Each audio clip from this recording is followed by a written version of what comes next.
Good morning everyone. इस lecture में हम लोग डिस्कस करेंगे फ्रैक्चर्स के बारे में। तो फ्रैक्चर से शॉर्ट नोट आता है कई बार, और कई बार तो पूरा फ्रैक्चर पूछेगा तो लॉन्ग क्वेश्चन में आता है, वरना एक सिंगल फ्रैक्चर पूछता है तो 5 मार्क्स में क्वेश्चन आता है फ्रैक्चर का। ठीक है, तो अ, एक मिनट। हाँ, जैसे स्कैपुलर फ्रैक्चर पूछ लेगा फॉर 5 मार्क्स। ठीक है, ऐसी क्लेविकुलर फ्रैक्चर है 5 नंबर के लिए। इस तरीके से अगर सिंगल फ्रैक्चर नाम देके पूछेगा तो 5 नंबर का क्वेश्चन बनता है, और अगर पूरा फ्रैक्चर आएगा तो फिर लॉन्ग क्वेश्चन बनता है। ठीक है, तो उसमें तो सभी को लिखना पड़ेगा। तो स्टार्ट करते हैं ओवरव्यू ऑफ फ्रैक्चर से। ठीक है, तो फ्रैक्चर का मतलब क्या होता है? सिंपली बोन ब्रेक हो जाना इज कॉल्ड फ्रैक्चर। और मोस्ट फ्रैक्चर्स जो है result from single significant force applied to a normal bone. ठीक है, कभी भी किसी प्रकार का फोर्स लगेगा बोन पे तो फ्रैक्चर होने के चांसेस रहते हैं। और फ्रैक्चर के साथ साथ कुछ और भी चीजें होती हैं, जैसे कि कई बार जॉइंट डिसलोकेशन है, सबलक्सेशन। ठीक है, मैंने आपको दोनों का मतलब बताया। लिगामेंट में स्ट्रेन हो जाता है, मसल स्ट्रेन हो जाता है, या टेंडन इंजरीज भी हो जाती है। इसके अलावा जो है ठीक है, टाइप्स ऑफ फ्रैक्चर की बात करते हैं। ठीक है, क्लासिफिकेशन ऑफ द फ्रैक्चर। तो फ्रैक्चर जो है पहले हम दो तरीके से बांट सकते हैं। एक तो होता है ओपन फ्रैक्चर, एक होता है क्लोज फ्रैक्चर। ओपन फ्रैक्चर माने स्किन भी फट चुकी है। ठीक है, जैसे रोड ट्रैपिंग एक्सीडेंट हुआ, हाथ भी कट गया, फ्रैक्चर भी अंदर हो गया, तो द ओवरलाइंग स्किन इज डिसरप्चर्ड और बोन भी ब्रेक हो गई है, तो ये कहलाएगा ओपन फ्रैक्चर। और क्लोज फ्रैक्चर क्या है? स्किन लगी हुई है, खाली अंदर हड्डी टूटी है। देन सेकेंड टाइप का जो हम बांटेंगे वो बांटेंगे pathological fracture and stress fracture. ठीक है, स्ट्रेस फ्रैक्चर तो जैसे चोट लग गई, बाइक से गिर गए या घर पे खेलते हुए कैसे भी गिर गए, बट कोई फोर्स की वजह से जो है ये टूटा। लेकिन जो पैथोलॉजिकल है ना, इसमें अंदर ही कोई ऐसी पैथोलॉजी चल रही है शरीर के जिसके कारण बोन ऑलरेडी वीक हो गई, जैसे osteoporosis, cancer, infection, bone cyst, इस तरीके की कोई ना कोई बोन का डिसऑर्डर चल रहा है जिसकी वजह से बोन कमजोर हो गई और फिर टूटी है। That is called pathological fracture. और स्ट्रेस फ्रैक्चर तो मैंने आपको बताया, कोई भी फोर्स की वजह से फ्रैक्चर हो जाना। इसके अलावा अब हीलिंग की बात करें तो फ्रैक्चर की जो हीलिंग है ना, वो 3 तरीके से होती है। पहले इन्फ्लेमेटरी स्टेज आएगा, then reparative stage, then remodelling. ठीक है, तो फ्रैक्चर हीलिंग जो है 3 तरीके से हम स्टेजेस में बांट सकते हैं। और जो बच्चों का फ्रैक्चर होता है वो बड़े लोगों के कंपैरिजन में जल्दी हील होता है। ठीक है, और ये केवल मेन ध्यान रखेंगे। आप देखो 3 स्टेजेस हैं इसके हील होने में। तो पहला स्टेज है इन्फ्लेमेटरी स्टेज। ठीक है, तो इन्फ्लेमेटरी स्टेज जो है फर्स्ट स्टेज होता है हीलिंग के प्रोसेस का। इसमें जो है एक haematoma forms over the site, fracture site, and a small amount of bone in the distal fracture fragment is reabsorb. ठीक है, तो मतलब एक हेमेटोमा जैसा बनता है, जहां पे भी जिस भी एरिया में बोन टूट रखी हो उसके ऊपर क्या है, एक हेमेटोमा बनेगा। ठीक है, एक हेमाटोमा बनेगा, और धीरे धीरे जो बोन टूट रखी है, थोड़ी बहुत टुकड़े जो बोन के फ्रैक्चर फ्रेगमेंट्स हैं, ठीक है, बोन के जो टुकड़े हो रखे हैं, वो चीज एब्जॉर्ब होने लगती है धीरे धीरे। ठीक है, इसी हेमाटोमा के अंदर। और in a fracture line is not evident, one typical becomes evident after about 1 week of the injury, as this small amount of bone is reabsorbed। ठीक है, मतलब एकदम फ्रेश जो है फ्रैक्चर, कई बार जो है फ्रैक्चर लाइन दिखती भी नहीं है। ठीक है, और 1 हफ्ता जैसे हो जाता है तो उसके बाद दिखना चालू होती है। तो इनिशियली फर्स्ट टाइम में क्या इन्फ्लेमेशन जो है वहां पे होने लगता है। अभी इसका फोटो भी देखेंगे, देन इमेज देख लेंगे इसकी। देन नेक्स्ट जो स्टेप आएगा हीलिंग में, दैट इज कॉल्ड रिपरेटिव स्टेज। ठीक है, रिपरेटिव स्टेज। तो इसमें क्या होता है कि during the reparative stage a callus is form. ठीक है, कैलस क्या होता है बेसिकली? एक मतलब आप समझो न्यू बोन जो है बन रही है। ठीक है, न्यू बोन जो, जैसे ये क्या था, यहाँ पे टूट गया था, ठीक है, लाइन ऑफ फ्रैक्चर है, तो अब क्या है, इसके ऊपर थोड़ी नई बोन जो है अब बनने लगी है धीरे धीरे धीरे। ठीक है, वो रिपरेटिव स्टेज है। तो दिस इज कॉल्ड कैलस। तो कैलस बनता है, साथ ही साथ क्या बनता है, न्यू ब्लड वेसल्स डेवलप होने लगती हैं, enabling cartilage to form across the fracture line. ठीक है, और जो वो फ्रैक्चर लाइन होता है ना, उसके ऊपर कार्टिलेज भी कवरिंग करता है अपनी। और immobilization is needed during the first 2 stages to allow new blood vessels to grow. ठीक है, ये इन्फ्लेमेटरी स्टेज है। और रिपरेटिव स्टेज है जब क्या है, कैलस फॉर्मेशन हो रहा है, और साथ ही साथ जो फ्रैक्चर लाइन है उसके ऊपर क्या है कि कार्टिलेज भी डेवलप हो रहा है, ठीक है? तो इस टाइम पे क्या है, हमको इमोबिलाइज़ करना होता है, स्पेशली इसी चीज़ के लिए जो है प्लास्टर किया जाता है और इमोबिलाइज़ेशन करते हैं, प्लास्टर कर देते हैं, तो धीरे-धीरे जो है न्यू ब्लड वेसल्स ग्रो करती हैं। The reparative phase ends with the clinical union of the fracture, और इसी स्टेज के साथ क्या है, फ्रैक्चर जो है हील करता है। When there is no pain at the fractured size, the injured extremities can be used without pain and clinical examination। ये वाला पॉइंट तक करने की जरूरत नहीं है, बट आपको ये ध्यान रखना है कि यहीं पे जो फ्रैक्चर लाइन है ना, वो जुड़ती कौन सी स्टेज पे है, तो वो इस सेकंड स्टेज पे ही आके जुड़ती है। और इसके अलावा ये ध्यान रखेंगे,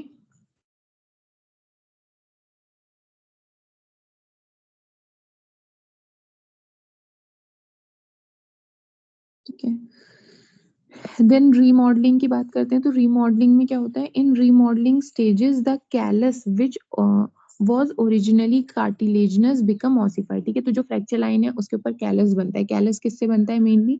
कैलस ना कुछ नहीं होता है, मतलब थोड़ा बोनी और कार्टिलेजिनस मटेरियल है, हल्का हल्का जो फ्रैक्चर लाइन है ना उसके ऊपर डिपॉजिट होने लगता है, वही कैलस है। और इनिशियली क्या है, कार्टिलेजिनस है तो सॉफ्ट है, तो क्या करता है, धीरे धीरे जो है ये ऑसिफाई होने लगता है, बोन में कन्वर्ट होने लगता है। The bone is broken down and rebuilt. During this stage, patient should be instructed to gradually resume moving the injured part normally, including load bearing stress on the hand, ठीक है। और इस time पे क्या हो रहा होता है कि हील हो रहा होता है, और जो कैलस फॉर्मेशन है वो चीज़ थोड़ी-सी सॉलिडिफाई हो रही होती है। तो हमने क्या करना होता है कि पेशेंट को कहना होता है थोड़ी बहुत एक्सरसाइज़ेज़ भी वो करे, ठीक है। इसके अलावा अभी मैं दिखाती हूँ।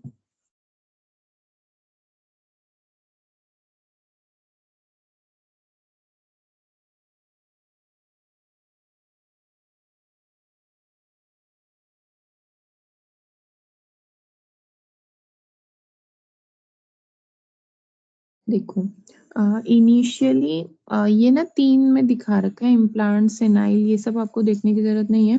फर्स्ट वाला इमेज देखो, नॉर्मल बोन हीलिंग में दिखाया हुआ है, तो एक्यूट इन्फ्लेमेशन, ग्रैन्युलेशन टिश्यू, ठीक है। तो फ्रैक्चर लाइन के ऊपर इस तरीके से जो है रेड और पर्पल तरीके से क्या हो जाएगा, धीरे-धीरे इन्फ्लेमेशन होगा पूरा, वहाँ पे सूजन मिलेगी बोन में, और फिर क्या होगा, धीरे-धीरे ग्रैन्युलेशन टिश्यू वहाँ रहेगा, न्यू ब्लड वेसल्स बनेंगी, फिर आएगा फाइब्रस कैलस, ठीक है। मैंने आपको बताया था कि कैलस जो है इस तरीके से बनने लगेगा, फिर क्या है, धीरे-धीरे वो है कन्व और ज़्यादा वो थोड़ा बेटर होगा और कार्टिलेजियस बनेगा, देन ऑसिफाई हो जाएगा और लास्ट में जो है बोन की रीमॉडलिंग हो जाती है। इस तरीके से फ्रैक्चर लाइन हील होती है। ठीक है, 1 मिनट और थोड़ी-सी सही फ़ोटोज़ देख लेते हैं। ये वाला थोड़ा सही पिक्चर है, ठीक है, देखो। इसमें क्या हो रहा है, देखो बोन के अंदर ना 2 तरीके के सेल होते हैं, एक होता है ऑस्टियोब्लास्ट, एक होता है ऑस्टियोक्लास्ट, ठीक है। तो क्लास्ट जो है डिस्ट्रॉइंग सेल्स है, ब्लास्ट जो है फॉर्मिंग सेल्स है, बोन फॉर्मिंग सेल्स, ठीक है। तो अब देखो इसमें क्या होता है, जैसे ही फ्रैक्चर होता है तो फर्स्ट वीक में क्या होता है, inflammation of the inflammation cell activation, ठीक है। तो इन्फ्लेमेटरी सेल्स यहाँ पे एक्टिवेट हो जाएंगे, इस तरीके से जो फ्रैक्चर लाइन है उसके चारों ओर जो है इन्फ्लेमेशन हो जाता है।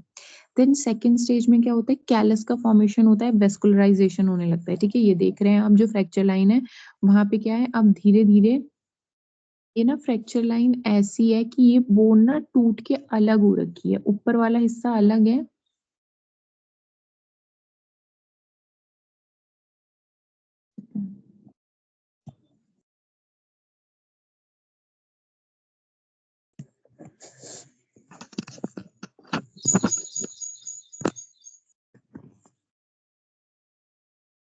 ये वाला देखो, चलो ठीक है। फ्रैक्चर फ्रैक्चर के देखो, ये नॉर फ्रैक्चर हुआ, बोन टूट गई, येलो लाइन जो बीच में है ना, मतलब वो बोन टूट के अलग अलग हो गई, ठीक है, ऊपर की अलग नीचे की अलग। अब क्या है, यहाँ पे बनेगा हिमेटोमा, खून का थक्का जम जाएगा। अब खून जब आ गया है तो ऑब्वियसली ब्लड में तो डब्ल्यूबीसीज भी होते हैं, तो अब वो क्या करेगा, इसी एरिया में इन्फ्लेमेशन कराएगा। अब देखो बोन वाले सेल में इन्फ्लेमेशन होने लगेगा, ठीक है। अब इन्फ्लेमेशन होने लगेगा, धीरे धीरे फिर उसके बाद आ जाएंगी न्यू ब्लड वेसल्स का फॉर्मेशन होने लगेगा, जैसे फाइब्रोवेस्कुलराइजेशन कहेंगे, ठीक है। इसी से जो है न्यू ब्लड वेसल्स बनने लगती हैं। देन धीरे धीरे होता है कैलस फॉर्मेशन, ठीक है। देखो पहले कितनी दूर दूर है बोन टूट के, अब क्या है धीरे धीरे बोन फॉर्मेशन आपको दिख रहा है। तो इसमें क्या है कैलस फॉर्मेशन हो रहा है धीरे धीरे, और फिर उसके बाद जो है रीमॉडलिंग हो जाती है इसकी। और जैसे ये वाले में, इसमें भी वही चीज है। इनिशियली क्या है इन्फ्लेमेशन हुआ, हेमेटोमा बना, फिर सेकंड इनिशियली इन्फ्लेमेशन होगा, हेमेटोमा बनेगा, न्यू वेस्कुलराइजेशन होगा, फिर क्या होगा धीरे धीरे कैलस फॉर्मेशन होगा। कैलस क्या होता है, कार्टिलेजनस टिश्यू है। फिर वही कैलस जो है इसी के ऊपर बना है फ्रैक्चर लाइन के ऊपर, धीरे धीरे वो सॉलिडिफाई हो जाएगा और एक तरीके से पूरा बोन बना लेगा। और फिर बोन की जो है रीमॉडलिंग होने लगती है। रिमॉडलिंग मतलब पूरा बोन जो है फिर से अपना अब अच्छे से अरेंज होने लगेगा, ठीक है। जो फ्रैक्चर लाइन रिमूव है वो ठीक हो जाएगी। तो ये आपने ध्यान रखना है।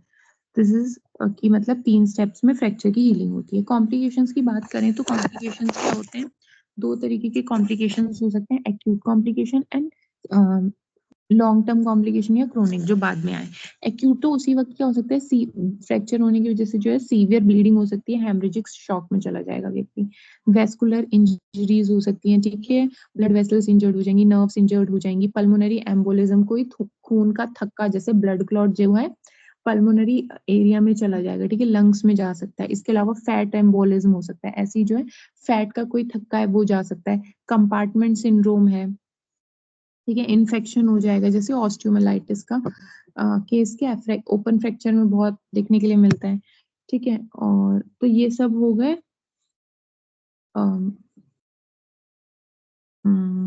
एक्यूट कॉम्प्लिकेशन, ठीक है। इसमें ना जो मतलब कंपार्टमेंट, हाँ, जो कंपार्टमेंट सिंड्रोम है ना, कंपार्टमेंट सिंड्रोम भी आप ऐसे समझो कि इसमें ना मसल्स मतलब यहाँ ना ब्लड बहुत ज्यादा एक्यूमुलेट होने लगता है, तो ब्लड एक्यूमुलेशन की वजह से बहुत प्रेशर पड़ने लगता है, ठीक है। तो इसमें कंपार्टमेंट सिंड्रोम में मतलब 5 P's देखने के लिए मिलते हैं। पेन देखने के लिए मिलता है पेशेंट में, पैलर, ठीक है, पेन पैलर, पैरेस्थीसिया यानी कि नंबनेस की फीलिंग मिलेगी उसको, और पैरालिसिस, ठीक है, और पल्सलेसनेस,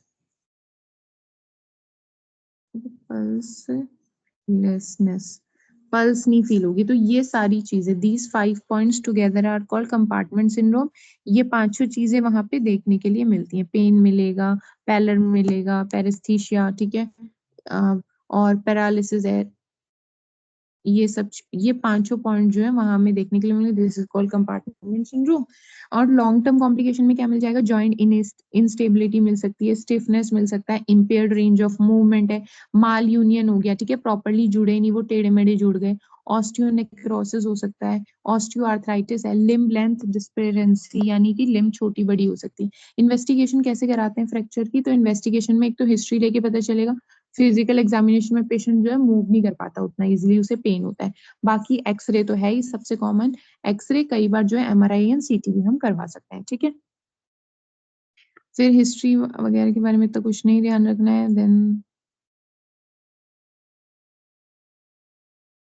हाँ, जब पेशेंट का मतलब हम लोग फिजिकल एग्जामिनेशन करेंगे ना, तो हमें क्या क्या कुछ फाइंडिंग्स मतलब पेशेंट में आप समझ लो फाइंडिंग्स कह लो या कंप्लेन्स कह लो, पेशेंट में क्या देखने के लिए मिलेंगी। एक तो डिफॉर्मिटी में इंडिकेट द फ्रैक्चर, ठीक है, कि प्रॉपरली वो मूव नहीं कर पा रहा, अलग से दिख जाएगा कि अलग ज्यादा ही सबलक्सेशन या डिसलोकेशन है तो वो चीज विजिबल हो जाएगी, स्वेलिंग वहां पे देखने के लिए मिलेगी, ठीक है, टेंडरनेस मिलेगा पेशेंट में, और डिफेक्ट में palpate in the affected bone, जैसे कि कहा था हमने कि वो जब पढ़ा था हिप जॉइंट का डिसलोकेशन, तो क्या था फीमर का हेड जो है ग्रॉइन रीजन में हमें फील हो रहा था। तो इसी तरीके से जो डिफेक्ट है ना वो पैल्पेट हो जाता है दूसरी जगह, मतलब जहां भी बोन मूव करी होगी तो वो चीज पैल्पेट होगी।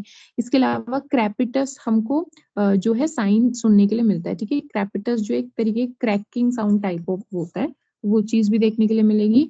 और if wound is near a fracture, the fracture is assumed to be open, जैसे मैंने आपको बताया कि क्या है, अगर स्किन भी फट गई है और अंदर स्किन भी फट गई है तो दैट इज ओपन फ्रैक्चर। तो ओपन फ्रैक्चर जो है हम इस 3 तरीके से ग्रेडों में बांटते हैं, ठीक है, ग्रेड 1, ग्रेड 2, ग्रेड 3, ठीक है। ग्रेड 3 के अगेन 3 स्टेजेस हैं A B C। तो ग्रेड 1 क्या है, जो वुंड है वो लेस देन 1 सेंटीमीटर का है, ठीक है, और उसमें मिनिमल कंटेमिनेशन हुआ है, commutation and soft tissue damage, ठीक है, मतलब ज्यादा डैमेज नहीं है, थोड़ा बहुत कंटेमिनेशन है। ग्रेड 2 जो है मोर देन 1 सेंटीमीटर का वुंड है, मॉडरेट सॉफ्ट टिश्यू डैमेज हो गया है, और मिनिमल पेरिस्टोनियल स्ट्रिपिंग, ठीक है, पेरिस्टोनियल स्ट्रिपिंग का मतलब ये समझो कि बोन की ना पेरियोस्टियल, ये ना पेरियोस्टियम जो होता है ये पेरियोस्टियल स्ट्रिपिंग ही है, तो यानी पेरियोस्टियम की स्ट्रिपिंग होना। पेरियोस्टियम क्या होता है, बोन की कवरिंग। इसमें ये भी चीज दिखेगी ग्रेड 2 में। ग्रेड 3 में क्या होगा, सीवियर सॉफ्ट टिश्यू डैमेज हो रखा होगा, कंटेमिनेशन भी अच्छा खासा है, and adequate soft tissue coverage हमें देखने के लिए मिलेगा कि बहुत फटा हुआ वहां पे। सीवियर 3B में क्या मिलेगा, ग्रेड 3B में कि सीवियर सॉफ्ट टिश्यू डैमेज और कंटामिनेशन भी अच्छा खासा है, और सॉफ्ट टिश्यू वहां पे पूरी तरीके से रप्चर्ड हो रखी है, कवर्ड नहीं किया है सॉफ्ट टिश्यू में। ओपन फ्रैक्चर है with arterial injury requiring repair is grade 3, arteries तक डैमेज हो गई है, ठीक है। देन ये सारी बातें होगी इसके बारे में। अब जो फ्रैक्चर है, ठीक है, फ्रैक्चर जो है एक्सरे में क्लियरली दिख जाता है। एक्सरे में कभी भी हम फ्रैक्चर का एक्सरे देखते हैं तो उसमें बेसिकली देखना क्या होता है, types of fracture line, location of the fracture line, displacement तो नहीं है, एंड ओपन या क्लोज टाइप कैसा है, ठीक है। ये एक तो पॉइंट ध्यान रखना है। इसके अलावा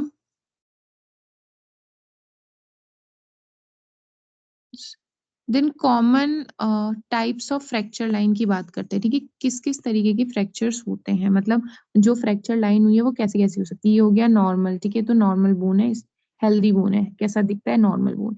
ट्रांसफर्स इस तरीके से, ऑब्लिक देख लो टेढ़ा लाइन है, स्पाइरल थोड़ा सा कर्व करके, ठीक है, इस तरीके से है स्पाइरल वाला।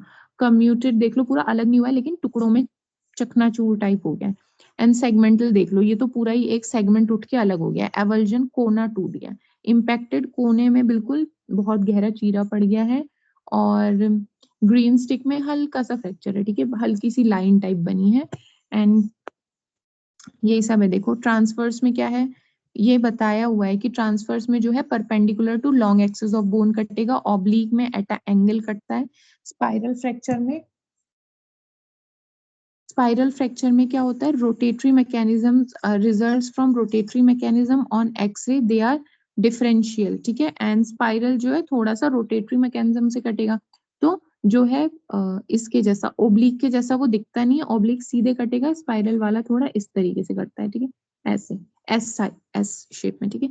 कॉम्प्यूटेड मैंने आपको बताया जो है more than 2 fragments of the bone हो रखे हो, चकनाचूर हुई हो, लेकिन वो सब जो है अभी आपस में जुड़े ही हैं, ठीक है, टूट के अलग अलग नहीं हुए। क्रैक्स तो पड़ गया है बोन में लेकिन सब टूट के अलग अलग नहीं हुआ। टूट के अलग अलग अगर हो जाएगा दैट विल बी सेगमेंटल, ठीक है। एंड एवर्जन तो होता है कि कॉर्नर कहीं पे टूट जाए, ठीक है, कॉज बाई टेंडन डिसलोके डिसलॉजमेंट और बोन फ्रेगमेंट, माने एवर्जन आपको दिख रहा है इस तरीके से बोन का टुकड़ा ही टूट जाए कोने से, ठीक है, हट जाए। फिर होता है एक impacted type of fracture. Impacted में देखो पूरा कॉर्नर जो है कट गया, तो इसमें क्या होता है कि bone fragments are driven into each other, टूट के जो है एक दूसरे में घुस जाते हैं ये, ठीक है, और शॉर्टनिंग द बोन, बोन छोटी हो जाती है। और ये पॉइंट ध्यान रखना है। देन टॉरस, टॉरस जो है हल्का सा बोन का जो है मुड़ जाना, ठीक है, that is torus. And greenstick fracture जो है हल्की सी लाइन जैसी पड़ जाना, ये दोनों ही टॉरस फ्रैक्चर बोलो, ग्रीन स्ट्रिक, ये दोनों ही जो है बच्चों में होते हैं, बाकी सारे एडल्ट्स में पाए जाते हैं। मैनेजमेंट क्या किया जाता है फ्रैक्चर का, तो ट्रीटमेंट जो है जिस भी कारण, treatment of the associated injury एक तो आपको करना है, ठीक है। और रिडक्शन मैंने आपको बताया है, जैसे क्या होता है रिडक्शन का मतलब होता है खींच के बोन को वापस से उसकी, जैसे अगर डिस्प्लेस हो गई है तो वापस उसकी नॉर्मल पोजीशन पे प्लेस करवाना, तो दैट इज कॉल्ड रिडक्शन। तो हमको रिडक्शन तो ऑब्वियसली करना ही पड़ेगा, अगर नहीं करेंगे तो टेढ़ा मेढ़ा ही बोन जुड़ जाएगा, ठीक है। इसके अलावा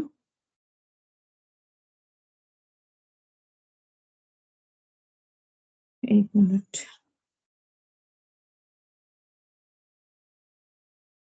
देन नेक्स्ट ये हो गया रिडक्शन इज इंडिकेटेड। फिर स्प्लिंटिंग मतलब बांधना भी पड़ेगा, एंटीबायोटिक्स देना पड़ेगा, राइस यूज करेंगे, rest, ice, compression and elevation ये यूज करेंगे, एंड प्राइस यूज करेंगे, ठीक है। प्राइस में यही सारे पॉइंट्स राइस वाले यूज होते हैं। एक स्पेशल जो है हम इसमें कास्ट और स्प्लिंट भी ऊपर से चिपका देते हैं, ठीक है।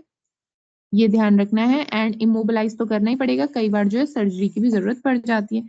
प्राइस की फुल फॉर्म बताइए क्या करना है? Protection, rest, ice compression, elevation, ये सब करना है। प्रोटेक्शन क्या है? फर्दर इंजरी नहीं होने देगी, तो प्रोटेक्शन के लिए हम क्या करते हैं? प्लास्टर लगा देते हैं, ये है। ठीक है, रेस्ट बाकी फिर ये सब आपको ध्यान और नहीं रखना है क्योंकि इतना डिटेल नहीं है आपको।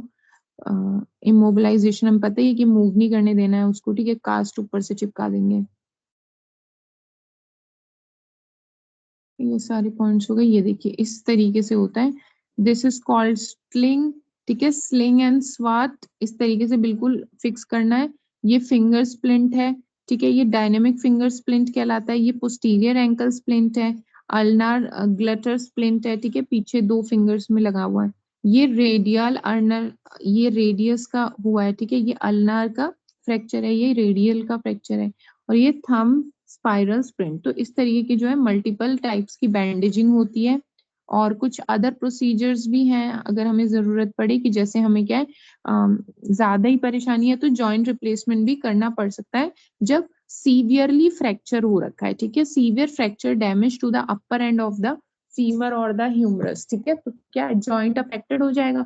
फीमर का जो है हेड या अपर एंड में जो है ज्यादा बुरी तरीके से फ्रैक्चर हो रखा होगा तो उस चीज को ठीक कर पाना मुश्किल है, तो हमने पूरा जॉइंट ही फिर रिप्लेस करना पड़ेगा। इसी तरीके से एल्बो भी कई बार जो है जॉइंट पूरा रिप्लेस करना पड़ सकता है। ठीक है, और बोन ग्राफ्टिंग की भी कई बार हमें जरूरत पड़ सकती है if the gap between the fragments of the bone is too large, और वो हील नहीं हो रहा है, हीलिंग जो है डिलेड है, तो हमने क्या है, या फिर आपस में जुड़ ही नहीं रहा, तो ये एक बोन का सेगमेंट ये हो गया, एक बोन का सेगमेंट ये हो गया, इनके बीच में बहुत ज्यादा गैप है, तो अब क्या है, हमें यहाँ पे चिपकाना पड़ेगा, कुछ ग्राफ्ट लगाना पड़ेगा क्योंकि ये हीलिंग जो है वो हो नहीं रही है। ठीक है, तो उस बोन ग्राफ्ट की भी जरूरत पड़ सकती है। तो ये जो है इन जनरल फ्रैक्चर के बारे में हमने देखा। अब इसी में जो ये तो इन जनरल फ्रैक्चर के बारे में था। ठीक है, अब कुछ ना तो हमारे सिलेबस में है उसके हिसाब से हम डिस्कस करेंगे क्योंकि जो सिलेबस में मेंशन है ना उसका शॉर्ट नोट आता है 5 मार्क्स में। ठीक है, पूरा फ्रैक्चर आएगा तो 15-20 मार्क्स में आएगा, शॉर्ट नोट आता है 5 मार्क्स में। ठीक है, एक मिनट।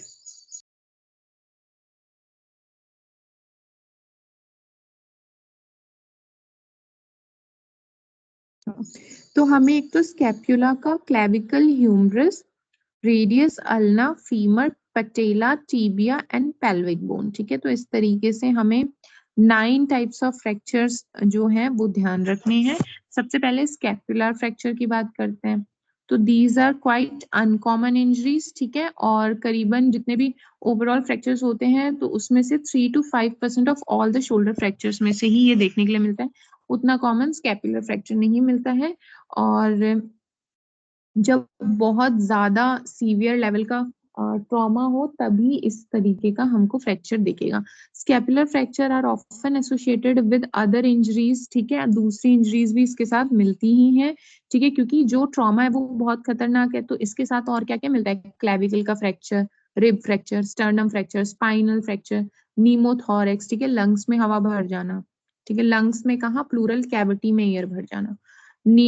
पल्मोनरी कंट्यूजन हो जाना। ठीक है, लंग्स में डैमेज हो गया, ब्रेकियल प्लेक्सस इंजरी। तो अगर कभी भी स्कैपुलर इंजरीज होती है ना तो ये सारी टाइप ऑफ इंजरीज भी हमको अलोंग विथ स्कैपुलर फ्रैक्चर्स कई बार देखने के लिए मिलती हैं। ठीक है, कुछ भी इनमें से स्कैपुलर फ्रैक्चर के साथ हमें मिल सकता है। इटियोलॉजी की बात करते हैं तो कब किसको होता है ये स्कैपुलर फ्रैक्चर? तो पार्टिसिपेटिंग इन कॉन्टेक्ट स्पोर्ट्स। ठीक है, और इसके अलावा जो है ऐसी एक्टिविटीज ज्यादातर करते हैं जहाँ पे गिरने का खतरा हो, जैसे रॉक क्लाइंबिंग है, बाइसाइक्लिंग है, हॉर्स राइडिंग है, इसमें। ठीक है, इनमें बहुत दिखता है। इसके अलावा डिक्रीज्ड बोन मास, अगर कोई व्यक्ति जिसको ऑस्टियोपोरोसिस हो गया है तो मिलेगा। Not wearing a seat belt while driving. ठीक है, तो इन सब में स्कैपुलर फ्रैक्चर दिखता है। Up to 75% of scapular fracture are due to traumatic events, जैसे कि motor vehicle and bicycle accidents. ठीक है, ये बात ध्यान रखेंगे। साइन सिम्टम्स क्या आएगा? तो पेशेंट विद स्कैपुलर जो है फ्रैक्चर जिसको होगा उसे भयंकर पेन होगा। ठीक है, तो पेन जो है is often immediate localize to upper back only, ठीक है। अक्रॉस द शोल्डर ब्लेड उसको पूरा पेन रहेगा, और at the top of the shoulder उसको पेन रहेगा। आर्म मूव करने पे डीप ब्रीदिंग में, और इसमें क्या है कि क्योंकि चेस्ट वॉल का मूवमेंट होता है, चाहे आप आर्म मूव करें डीप ब्रीथ करें तो चेस्ट वॉल का मूवमेंट होगा, तो because of this fractured scapula के केस में पेशेंट को पेन होगा। इसके अलावा ब्रूसिंग है, swelling at the shoulder and the upper back तो मिलेगा ही, ठीक है। Grinding sensation during the shoulder movement, ठीक है, ऐसा लगेगा कि उसे कोई बहुत तोड़ मरोड़ रहा है शोल्डर्स को जब भी वो मूव करने की कोशिश करेगा। Inability to lift the affected arm, जो भी जिस भी आर्म का स्कैपुलर बोन फ्रैक्चर है वो उठा नहीं पाएगा obviously. Desire to hold the arm to keep it the shoulder still, वो उसको मतलब अपना खुद का वजन उठा पाना भी बहुत मुश्किल लगेगा उसे, ऐसा लगेगा कि उसको थोड़ा सा सपोर्ट मिल जाए पीछे से, तभी वो अपना आर्म भी उठा पाए, ठीक है। आर्म मतलब वो नॉर्मल पोजीशन में रखने में भी उसे बहुत दर्द होता है, तो उसको सपोर्ट चाहिए होता है। इसके अलावा वीकनेस और persistent tingling in the arm देखने के लिए मिलेगा। शोल्डर जो है कई बार फ्लैट, ड्रूपल्ड और डिसफिगर्ड भी मिलता है। तो ये सब हो गया इसका स्कैपुलर फ्रैक्चर। ट्रीटमेंट क्या करेंगे, जो नॉर्मल फ्रैक्चर के केस में ट्रीटमेंट किया है, ठीक है। यही मैनेजमेंट सब में यही चलेगा जो नॉर्मल फ्रैक्चर में चलता है। ये है तो सब फ्रैक्चर ही, तो इन जनरल जो हमने फ्रैक्चर का मैनेजमेंट पढ़ा वही इसका भी मैनेजमेंट है। Then next type of fracture is clavicular fracture, collar bone fracture, ठीक है। तो ये जो है these are most common type of fractures. जैसे स्कैपुलर वाला नहीं मिलता था, ये कॉमन है और स्पेशली बच्चों में मिलता है, ठीक है। ये जो है बच्चे अगर गिर जाए लेटरल शोल्डर पे, ठीक है, या सीधा धक्का लग जाए, तो इस तरीके का फ्रैक्चर बच्चों में हो जाता है बहुत कॉमनली। और ये क्लैविकल फ्रैक्चर जो है 3 प्रकार का होता है, class A, class B and class C type of fracture. Class C again जो sorry class B again 2 part में बटेगा, ये दिख रहा है आपको, ये हो गया क्लैविकल है, ठीक है, दिस इज क्लैविकल।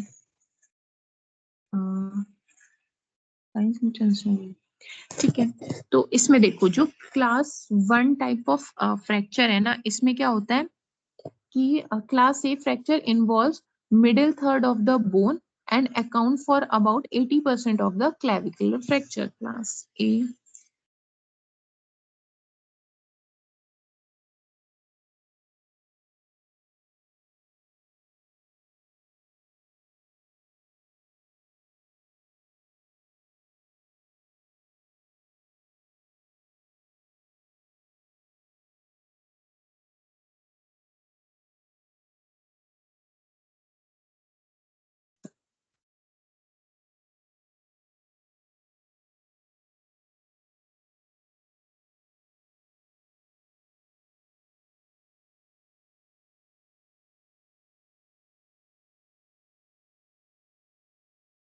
चलो पहले मैं पढ़ाती हूँ उसके बाद आपको बताऊंगी, ठीक है, मतलब फिर इसकी फोटो हम देख लेंगे एक बारी। तो क्लास ए में क्या होता है कि middle third of the bone जो है इसमें मेनली फ्रैक्चर होती है, बीचों बीच जो है 1/3 ऑफ द बोन, कहीं से भी जैसे बीचों बीच 1/3 एरिया में मिड लाइन में कहीं पे फ्रैक्चर मिलेगा हमें इसमें, ठीक है। और the proximal fragment is often displace towards it because pulled by sternocleidomastoid muscles, ठीक है।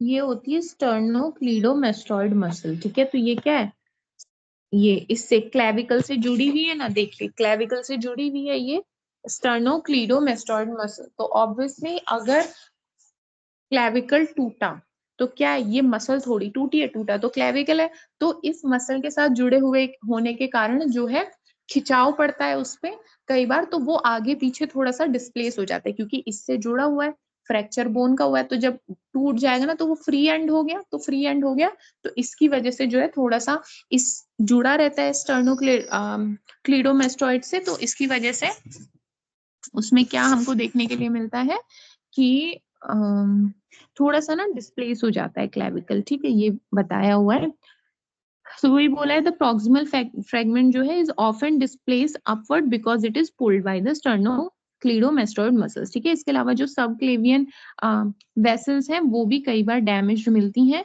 इसके अलावा क्लास बी जो है उसमें क्या है, distal third of the bone account for about 15% of the fractures. ठीक है, इसमें आखिर का ये पोर्शन मेनली टूटता है। ठीक है, पीछे का तीसरा पार्ट। ठीक है, तीन भागों में अगर बांटे 1 2 3, तो पोस्टीरियर डिस्टल थर्ड पार्ट यानी ये पीछे वाला जो है, इस पार्ट में कोई ना कोई फ्रैक्चर देखने के लिए मिलता है। ये पीछे वाला हिस्सा जो है टूटता है, दैट इज क्लास बी। और ये जो है सीधा सीधा डायरेक्ट ब्लो लगने से होता है और ये 3 प्रकार का टूटता है। ठीक है, मतलब क्लास बी जो है फर्दर 3 पार्ट्स में बढ़ता है, टाइप 1, टाइप 2, टाइप 3। ठीक है, इसी में क्या होता है, extra clavicular sorry extra articular and non displaced with intact ligament. ठीक है, ये आर्टिकुलर मतलब जॉइंट से रिलेटेड। ठीक है, तो यहाँ पे अभी डिस्प्लेस नहीं हुआ है, फ्रेगमेंट टूट गया है लेकिन अलग अलग नहीं हो रखा है, अभी भी जुड़े हुए हैं बट बीच में फ्रैक्चर लाइन है।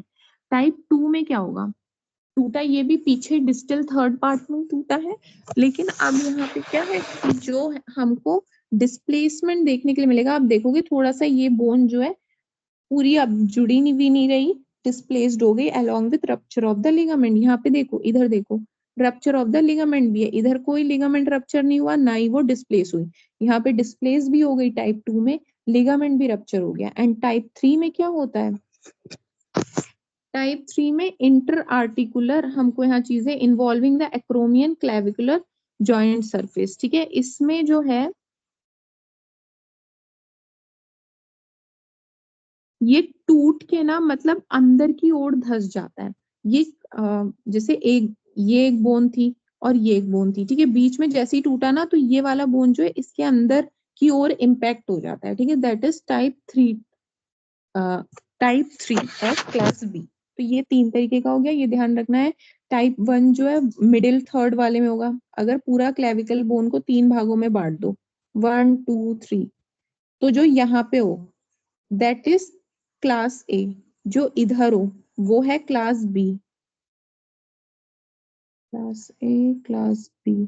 ठीक है, और ये जो है proximal third of the bone account for 5%, और सी वाला इधर होगा। और ये क्या है, इधर जुड़ा हुआ है स्टर्नम। ठीक है, ये है sternum. Proximal third of the bone account 5% fracture होता है इसमें, और these fracture usually result from a greater force. ठीक है, विच में बी एक्कम्पनीड बाय, इसकी वजह से जो है इंट्राथोरेसिक इंजरीज, स्टर्नोक्लेविकुलर जॉइंट। ठीक है, ये स्टर्नम से जुड़ा हुआ है ना, यहाँ पे ये भी डैमेज हो जाता है, ये स्टर्नोक्लेविकुलर जॉइंट भी इसमें डैमेज मिलेगा। साइन सिम्टम्स क्या है, ऑब्वियसली जहाँ पे चोट लगी है, फ्रैक्चर हुआ है, पेनफुल है। पेशेंट को जो है may sense movement of fragments segments. ठीक है, उसको ऐसा लगता है कि जैसे टूट गए हैं ना, ये टूट गए हैं, तो ये मूव होते हुए से उसको फील होते हैं कि फ्रैक्चर्ड सेगमेंट्स जो हैं वो हिल रहे हैं। ठीक है, अंदर हड्डी का टुकड़ा टूट गया तो वो मूव करता हुआ से फील होता है। Some patient report pain in the shoulder, कई लोगों को जो है आर्म एबडक्शन इज पेनफुल। मैंने पहले ही बताया कि एडक्शन एबडक्शन 2 प्रकार के मूवमेंट होते हैं। एड मतलब टुवर्ड्स द बॉडी, जोड़ना, शरीर में जुड़ना। एब्ड माने दूर, तो एबडक्शन बाहर की ओर जब आर्म को खोलेगा पेशेंट तो उसको पेन होगा। Class A fractures and class B जो है cause visible palpable deformity, clear clear touch करने पे महसूस होता है। वाइडली डिस्प्लेस फ्रैक्चर जो है हमको यहाँ देखने के लिए मिलते हैं। तो ये सब हो गया क्लेविकुलर फ्रैक्चर। ठीक है, then next type of fracture is humerus fracture. तो ह्यूमरस क्या होती है, ये वाली बोन इज ह्यूमरस फ्रैक्चर। ठीक है, और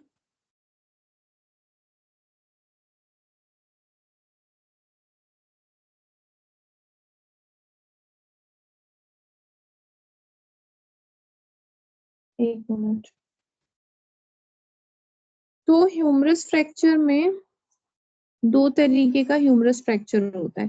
प्रॉक्सिमल ह्यूमरस फ्रैक्चर माने जो कि टुवर्ड्स द शोल्डर मौजूद है, that is proximal humerus fracture, और एक होता है डिस्टल ह्यूमरस फ्रैक्चर। ठीक है, तो पहले बात करेंगे प्रॉक्सिमल ह्यूमरस फ्रैक्चर के बारे में। तो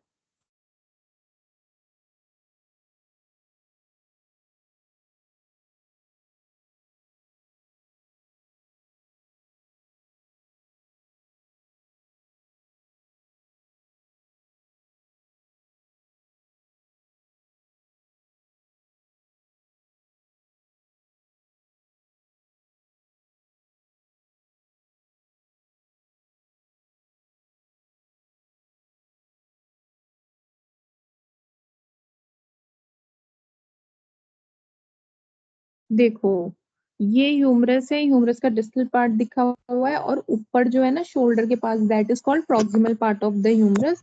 इधर एल्बो के पास जो ह्यूमरस का पार्ट है that is called distal part of the humerus. ठीक है, ये पॉइंट ध्यान रखेंगे आप। और अब पढ़ लेते हैं सब फटाफट। तो इसका इटियोलॉजी क्या है, प्रॉक्सिमल वाला कैसे फ्रैक्चर होता है। तो ये जो प्रॉक्सिमल है ना, ये स्पेशली ओल्डर लोगों में पाया जाता है। और बस इतना ही ध्यान रखो, कई बार इसके साथ जो है एक्सिलरी आर्टरी भी इसमें डैमेज हो जाती है इस फ्रैक्चर के साथ। ठीक है, अब इटियोलॉजी की बात करें तो most of these fracture results from the fall on the outstretched arm. ठीक है, हाथ बाहर की ओर खुला हुआ था और गिर गया वो। ठीक है, इसकी वजह से इस तरीके के फ्रैक्चर, इसी आउटस्ट्रेच हैंड से ही ना शोल्डर डिसलोकेशन भी होता है और humerus fracture, proximal portion of humerus का फ्रैक्चर भी होता है। ये लेस ऑफन होता है, लेस ऑफन और डायरेक्ट दो, कई बार जो है सीधा सीधा धक्का लगे इधर ही तो भी हो जाता है। ठीक है, क्लासिफिकेशन की बात करें तो classification, fractures are classified by the number of parts that result. A part is defined as the key. इतना आपको नहीं देखना है, इसमें थोड़ा सा कम बताया हुआ है ह्यूमरस फ्रैक्चर के बारे में। ये वाला पोर्शन ना, मैं एक मिनट रुक जाओ।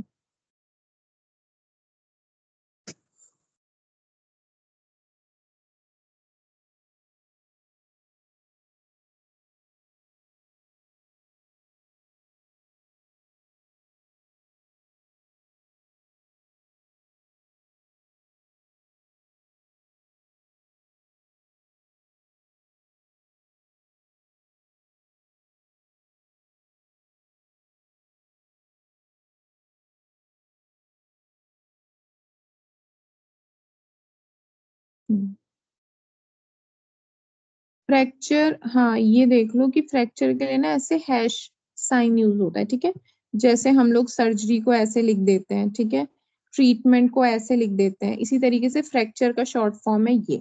ठीक है, तो आपने ये ध्यान रखना है। और तो fracture of the neck of,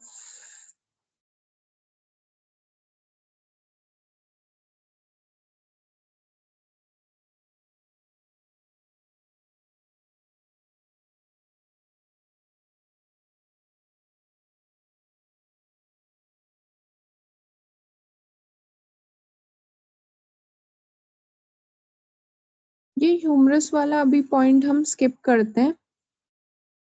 ठीक है, दूसरा फ्रैक्चर पढ़ते हैं, इसको अभी स्किप करते हैं, मैं नेक्स्ट क्लास में कराती हूँ।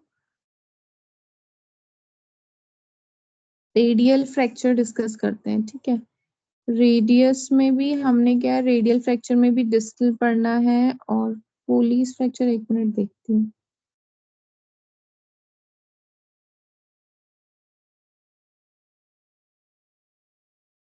ठीक है, रेडियल फ्रैक्चर में भी क्या है, हमने रेडियल हेड फ्रैक्चर पढ़ेंगे पहले तो।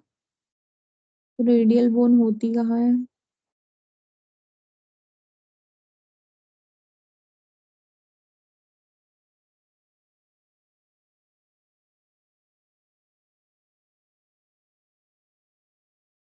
ठीक है, तो यहाँ पे देखो ये रेडियस होगी, ये कलना हो गया, ऊपर ह्यूमरस हो गया, ये एल्बो जॉइंट है, इसका ओलेक्रेनॉन प्रोसेस है, कैपिटलम है, ट्रोक्लिया है, और ये देख लो रेडियस हेड जो है यहाँ पे एरो से डिनोट किया हुआ है। ठीक है, ये हम देखेंगे रेडियस हेड का फ्रैक्चर। तो रेडियल हेड फ्रैक्चर क्या है कि ये भी किस तरीके से होता है, फॉल ऑन आउटस्ट्रेच्ड आर्म, खुला हुआ हाथ है उस पे गिर जाए कोई, और difficult to see on x-ray. ठीक है, आर मोर कॉमन जो है यंग एडल्ट्स में ज्यादा कॉमनली पाया जाता है। Radial head is palpated on lateral elbow as a structure that rotate during pronation and supination. ठीक है, जब आप हाथ को सीधे रखेंगे ऊपर की ओर उठाएंगे तब ये चीज जो है हम पैल्पेट कर सकते हैं अपने। रेडियल हेड को कब पैल्पेट किया जा सकता है, जब आप सीधे सुपाइन पोजीशन में हाथ को रखें, प्रोनेशन सीधा रखें तब आप जो है रेडियल हेड को पैल्पेट कर पाएंगे। ये चीज बताई हुई है। और फिर ये जॉइंट डिफ्यूजन, इतना पॉइंट आपने नहीं ध्यान रखना है।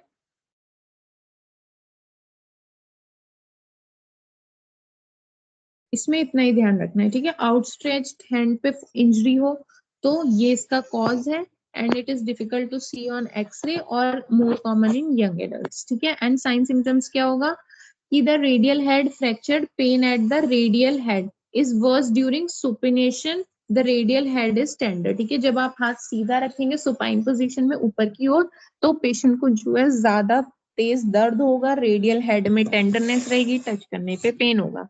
Swelling during the haemarthrosis is usually present. यहाँ पे क्या है, सूजन भी हमको देखने के लिए मिलेगी क्योंकि ब्लड क्लॉट भी बनेगा ना, हिमेटोमा भी तो बनेगा। तो यहाँ पे सूजन हमको इस जॉइंट पे, इस पूरे जॉइंट पे देखने के लिए मिलेगी, एल्बो जॉइंट पे। इसके अलावा जो है पैसिव मोशन, एल्बो का मूवमेंट नहीं कर पाएगा वो, ठीक है। मूवमेंट करने में पेशेंट को तकलीफ होगी। इसके अलावा कैपिटेलम फ्रैक्चर में अकर साइमल्टेनियसली, मैंने आपको दिखाया था कैपिटेलम कौन सा पोर्शन था हाथ में, तो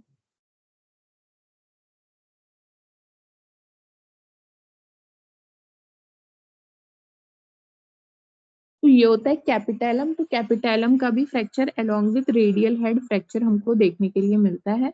इसके अलावा इसका डायग्नोसिस कैसे करेंगे, तो डायग्नोसिस हमने एक्सरे से कर लेना है। एक्सरे कौन सा करवाना है, एंटीरियो पोस्टीरियर व्यू, ठीक है, lateral view and oblique view. ये तीन व्यूज हमने antero posterior, lateral view and oblique view X ray करवा लेना है। और मैनेजमेंट की बात करें तो usually a sling and range of motion exercises, ठीक है। हमने पहले तो वही रिडक्शन करना है, ठीक है, बैंडेजिंग कर देना है। उसके बाद जो है थोड़ा बहुत जब ही ठीक हो जाए तो फिर रेंज ऑफ मूवमेंट, मतलब थोड़ा एक्सरसाइज वगैरह उसे कराना है। सर्जिकल रिपेयर इसमें ज्यादातर जरूरत नहीं पड़ती। Fracture with minimal displacement and no restriction of passive elbow motion or instability can be treated using only a sling, ठीक है। मतलब खाली मोशन, स्लिंग क्या है, बैंडेज ही है एक तरीके से, ठीक है।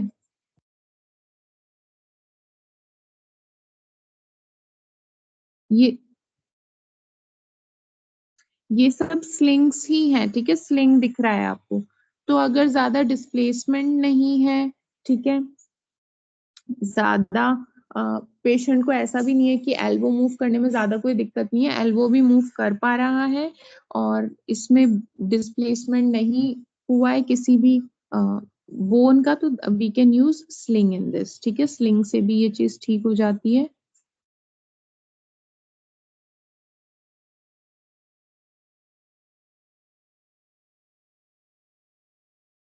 ठीक है। और हमने क्या है फिर जल्दी पेशेंट को क्या है, एल्बो रोटेशन एक्सरसाइजेस भी चालू करवा देनी है, जितना पेशेंट कर पाए धीरे धीरे चालू करवानी है, ठीक है। If elbow is unstable, motion जो है नहीं कर पा रहा उसका एल्बो, तो फिर तो उसको सर्जिकली ट्रीट करना पड़ेगा, अगर बोन के टुकड़े इधर उधर हो गए हैं तो तब, ठीक है। इसके अलावा डिस्टल रेडियल फ्रैक्चर की बात करें तो हेड मैंने आपको दिखा दिया रेडियस का कहाँ है, तो जहां पे हेड है वो हो गया हेड फ्रैक्चर वाला एरिया। डिस्टल रेडियल फ्रैक्चर जो है वो पीछे की ओर हो जाएगा, ठीक है, मतलब इधर रिस्ट के पास डिस्टल एंड आएगा इसका, ठीक है। डिस्टल पोर्शन जो है वो इधर रिस्ट के पास आता है। और ये वेरी इंपॉर्टेंट है डिस्टल, ना इस पे अपने आप में 5 मार्क्स का क्वेश्चन आता है। पूरा रेडियस पूछे तो अलग बात है, लेकिन अपने आप में 5 मार्क्स का क्वेश्चन डिस्टल रेडियस फ्रैक्चर से आता है, वेरी इंपॉर्टेंट। इसका नाम है कोलीस फ्रैक्चर, ठीक है। तो इसको wrist fracture, Colles fracture, Smith fracture, ये सब इसके नाम है, ठीक है। किसी भी नाम से आ जाता है, कई बार बोल देता है स्मिथ फ्रैक्चर लिखो 5 मार्क्स, रिस्ट फ्रैक्चर लिखो 5 मार्क्स, तो ये लिखेंगे आप। और most distal radius fractures are dorsally placed और एंगुलेटेड, ठीक है। इसमें इसीलिए इसको cause Colles fracture, they are commonly जो है ओल्डर एडल्ट्स में हमको मिलते हैं कोलीस फ्रैक्चर, दिखा इसमें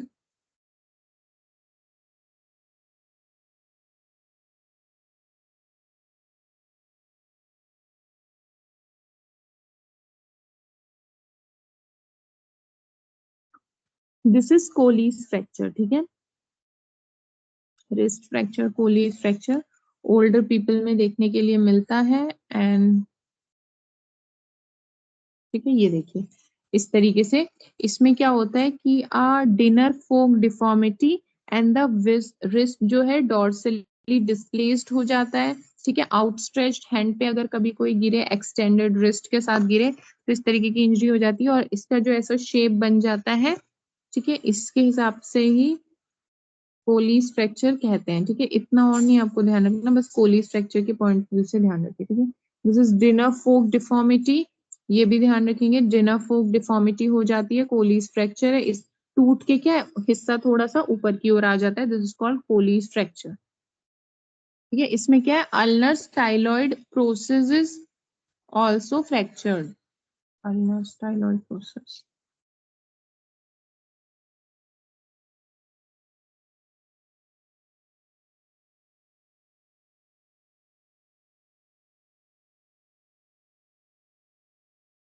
अर्नर ये थोड़ा सा जो कॉर्नर है ना वो भी थोड़ा टूट जाता है,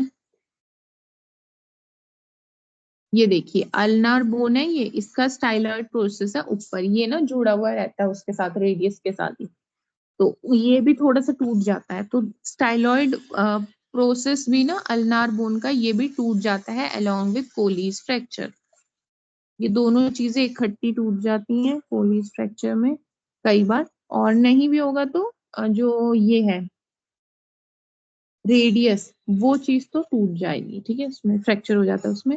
less often volar displacement occur because flex during, ये वाला पॉइंट नहीं करेंगे, ठीक है। अगर ये जो रिस्ट है ना वो फ्लेक्स्ड है ड्यूरिंग द इंजरी, ठीक है, मुड़ी हुई है, तब उसको होगा स्मिथ फ्रैक्चर। और अगर आउट स्ट्रेच्ड हैंड पे खुली हुई है तब उसको हो जाएगा कोलीज फ्रैक्चर, ठीक है। कोलीज एंड स्मिथ ये ऑल्टरनेट टर्म्स मतलब रिस्पेक्ट में ही यूज हो जाते हैं, कोई ज्यादा खास अंतर नहीं है।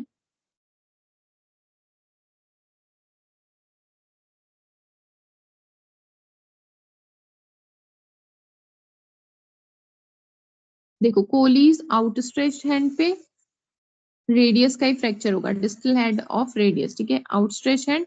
और स्मिथ जो है अंदर की ओर मुड़ा हुआ था और ऐसे ही गिर गया, ठीक है। और ये आपने ध्यान रखना है, मेन जो है कोलीज में हाथ बाहर की ओर आउटस्ट्रेच्ड हैंड पे गिरा और इंजर्ड हुआ, एंड स्मिथ फ्रैक्चर में इस तरीके से मुड़ा हुआ था हाथ और उस पे गिर के फ्रैक्चर हुआ है, that is Smith fracture. And Colles fracture out hand outstretched hand पे मिलता है और इसमें कोई डिफरेंस नहीं है, ठीक है, दोनों में एक जैसा ही। कोलीज फ्रैक्चर जो है थोड़ा ऊपर को उठ जाएगा, ये थोड़ा नीचे की साइड आ जाएगा, ठीक है। डिनर फोक ये देखो ऊपर को उठ गया है ना, और स्मिथ वाला जो है थोड़ा अंदर की ओर आ जाता है क्योंकि हैंड ही उसका अंदर था जब इंजर्ड हुआ वो। तो एक मिनट, इसमें ना जो टाइप ऑफ इंजरी आती है, तो क्योंकि बोन का टुकड़ा थोड़ा सा ऊपर को उठा है, तो कोलीज में डिनर फोक डिफॉर्मिटी कहते हैं, और दूसरे वाले में बोन का हिस्सा थोड़ा सा अंदर को आ गया है।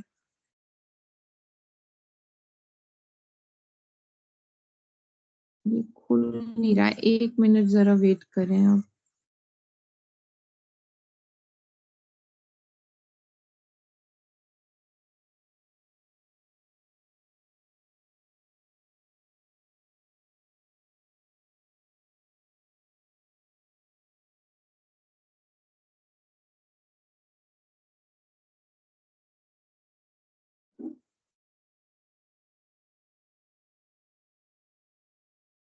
पता नहीं वो पिक कहाँ चली गई, हाँ ये है, देखिए इसमें गार्डन स्पेड डिफॉर्मिटी, जैसे कूड़ा उठाने वाला हो इस तरीके से जो है बोन टूट के अंदर को आ गई ना, तो इसलिए ऐसी डिफॉर्मिटी होती है। तो मैकेनिज्म ऑफ इंजरी भी क्या है, स्मिथ फ्रैक्चर में देखो अंदर कोई हाथ मुड़ा हुआ था तो बोन का टुकड़ा भी जो टूटा ना वो अंदर को ही आ गया, तो जो डिफॉर्मिटी आई वो गार्डन स्पेड डिफॉर्मिटी आई स्मिथ फ्रैक्चर में। कोलीज जो है आउटस्ट्रेच्ड हैंड पे था, हाथ खुला हुआ था, उस पे इंजरी हुई, तो इसकी वजह से डिनर फोक डिफॉर्मिटी आ गई, बोन का टुकड़ा टूट के थोड़ा सा ऊपर की ओर उठ गया, ठीक है। इस तरीके से जो है दो प्रकार की डिफॉर्मिटीज हो जाती हैं, दो प्रकार से इसमें इंजरी होती है, ये आपने ध्यान रखना है। और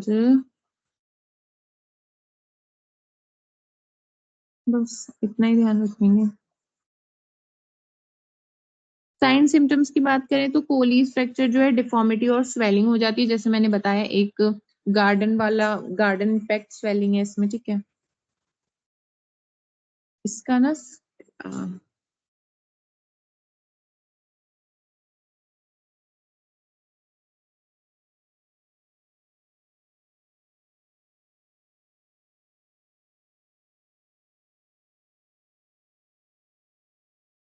मैं इसका फोटो शेयर कर देती हूँ, एक मिनट।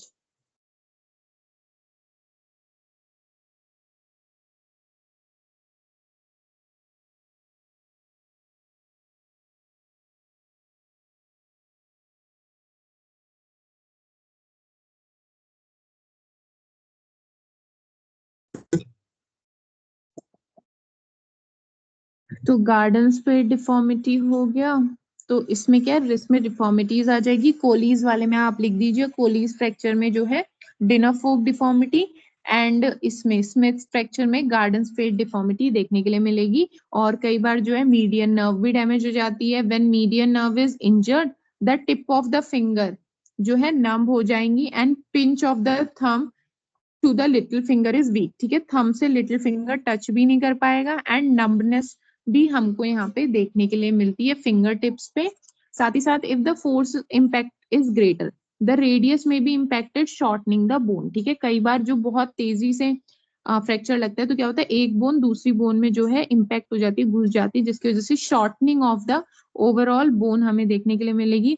कुछ और भी कॉम्प्लिकेशंस है, जैसे कि स्टिफनेस है, permanent deformity, pain, osteoarthritis, wrist joint में pain, complex regional pain syndrome, ठीक है। ये सब चीजें हमें मिलती हैं देखने के लिए। और रिस्ट जॉइंट मूवमेंट करने में ऑब्वियसली पेन होगा। और ट्रीटमेंट क्या है, सॉरी डायग्नोसिस कैसे बनेगा, तो एंटीरियो पोस्टीरियर लेटरल एक्सरे, इनका हमें लेटरल व्यू एंड एंटीरियो पोस्टीरियर, ये दो व्यूज के एक्सरे कराने पड़ेंगे। सीटी स्कैन की भी जरूरत पड़ सकती है। और इसके अलावा जो है हमें क्लिनिकली देख के पता चल जाता है सिल्वर फोक डिफॉर्मिटी, डिनर फोक डिफॉर्मिटी है, या फिर स्मिथ वाले के या एक तो, या तो डिनाफोर डिफॉर्मिटी है, देख के पता चल जाएगा कोलीज फ्रैक्चर में, या फिर गार्डन स्पेड डिफॉर्मिटी है, देख के पता चल जाएगा स्मिथ फ्रैक्चर में, ठीक है। इसके अलावा पेन, स्वेलिंग, टेंडरनेस तो पेशेंट बोलेगा ही। मैनेजमेंट में क्या है, वही क्लोज रिडक्शन करना है, पहले तो बोन को सही लोकेशन पे लाइए उसके, ठीक है। उसके बाद जो है if the fracture is open, अगर कट लगा हुआ है, स्किन फट रखी है, ठीक है, रोड ट्रैफिक एक्सीडेंट का है, तो रिडक्शन जो है क्लोज रिडक्शन आप नहीं कर पाएंगे। और कई बार जब भी आप क्लोज रिडक्शन मतलब बिना सर्जरी के इसको रिड्यूस ना कर पाए, तो भी फिर ओपन रिडक्शन हाथ, फिर सर्जिकली ही हमें इसे रिड्यूस करना पड़ेगा, बट बिना रिडक्शन के आप प्लास्टर नहीं चढ़ा सकते, वरना गलत बोन जुड़ जाएगी। इसके अलावा वोलर स्प्लिंट और शुगर टोंग स्प्लिंट, ठीक है, इस तरीके के होते हैं। ये स्प्लिंट कॉटन पैड लगता है, ठीक है। यहाँ यहाँ पे जो है प्लास्टर लगा है, बीच में कॉटन पैड भरा हुआ है, इसमें भी ये प्लास्टर है, और ये कॉटन पैड जो है सपोर्ट देने के लिए, ठीक है। ये सब तो दो प्रकार के इसमें स्प्लिंट लग जाते हैं। और ऑर्थोपेडिक फॉलोअप चाहिए within 1 week. Patient should advise to move their fingers, ठीक है, ताकि ब्लड सर्कुलेशन वहां बराबर चलता रहे। एल्बो को ट्राई करना चाहिए मूव करने का।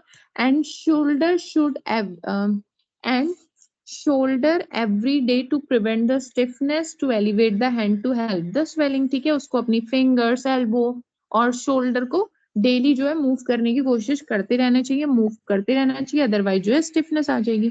तो ये हो गया रेडियस का फ्रैक्चर, ठीक है, ये जो हमने पढ़ा इंपॉर्टेंट। अगेन रेडियस मतलब मैं सारे फ्रैक्चर्स में से बात करूँ ना, तो मोस्ट इंपॉर्टेंट इज रेडियस वाला, बहुत ही कॉमनली रेडियस वाला ही फ्रैक्चर देखने के लिए मिलेगा, और तो इतने नहीं मिलते मतलब एग्जाम में। ये रेडियस वाला स्पेशली, इसमें भी कोलीज फ्रैक्चर बहुत कॉमनली, और ह्यूमरस वाला भी हमें मिल जाता है देखने के लिए, ठीक है। तो अभी की क्लास के लिए केवल इतना ही करेंगे, इसके अलावा जो है हम आगे नेक्स्ट लेक्चर्स में डिस्कस करेंगे, ठीक है। Okay, thank you.